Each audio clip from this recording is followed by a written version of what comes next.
Hello dear students, in this video we are recording magnetic energy stored in a solenoid. Remember, this is not a standard derivation, but it is given as a solved example in NCERT and it has come in as a question in one of the board paper 2025 में।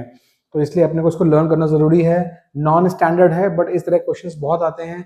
NCERT अपने solve example से उठा के question बनाता है बहुत ज्यादा, आपको मालूम है। तो आपको एक एक एनसीईआरटी का सॉल्व एग्जांपल करना चाहिए, इसलिए मैं ये आपको सामने रख रहा हूँ। ठीक है, बहुत सिंपल है। फॉर्मूला क्या होता है? मैग्नेटिक एनर्जी स्टोर्ड का फॉर्मूला होता है B square A L by two mu naught. B square A into L by two mu naught. B क्या है? मैग्नेटिक फील्ड है इसकी, उस सोलेनॉइड की। ए क्या है? उसका area cross section. L is the length and mu naught is, you know that it is the permeability of free space. और इसी फॉर्मूले को अगर आप पर यूनिट वॉल्यूम में देखोगे तो ए इंटू एल क्या हो जाएगा? उसका वॉल्यूम हो जाएगा सोलेनॉइड का, area of cross section into length. Cylindrical रहता है, right? Area of cross section into length. ये वॉल्यूम से डिवाइड करोगे तो फॉर्मूला बचेगा सिर्फ B square by two mu naught. This is per unit volume. This is magnetic energy per unit volume. तो चलो देख लेते हैं इसका डेरिवेशन बहुत आराम से। स्टार्टिंग होगी हमारी पास, ये हमको मालूम है, half L I square. This is किसी भी इंडक्टर में, यहाँ पे क्या है? सॉलिनॉइड भी की तरह से इंडक्टर ही है, उसकी इंडक्टेंस है, तो उसमें भी कुछ एनर्जी स्टोर होगी। उसका फॉर्मूला होगा हाफ एल आई स्क्वायर, अगर एल उसकी सेल्फ इंडक्टेंस है और आई उसमें करंट फ्लो कर रही है।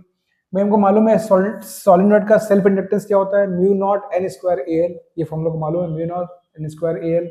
यहाँ पे क्या आई स्क्वायर एक्स्ट्रा आ जाएगा। ठीक है, अब हमको मालूम है कि मैग्नेटिक फील्ड का फॉर्मूला क्या होता है? Mu not into N into I. भाई इसमें अगर मैग्नेटिक फील्ड देखें सॉलिनॉइड की तो क्या होता है? B is equal to mu not into N into I. तो यहाँ से हम आई क्या लिख सकते हैं? B upon mu not N. फॉर्मूले इसमें भी कोई दिक्कत नहीं, this is also a good formula, but यहाँ पे क्या ये आई के टर्म में। ठीक है, मान लो हमको यही फॉर्मूला बी के टर्म में चाहिए, मैग्नेटिक फील्ड के टर्म में, तो क्या हो जाएगा? आई की जगह लिख देंगे हम B upon mu not into N. तो यहाँ हो जाएगा B square mu naught square N square, right? यहाँ पे देख लो क्या हो जाएगा formula, one by two B square A into L, N square से एन स्क्वायर कैंसिल हो जाएगा और नीचे आ जाएगा एक म्यू नॉट ऊपर है, दूसरा म्यू नॉट स्क्वायर नीचे है, तो नीचे एक म्यू नॉट बच जाएगा। This is the magnetic energy stored total solenoid में।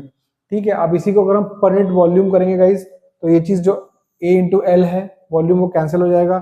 You will just be having B square by two mu naught. आप देख सकते हैं ए इंटू एल दोनों से हट जाएगा, ये कैंसिल हो जाएगा, तो will just have B square by two mu naught, right? Okay, that's it. Thank you very much.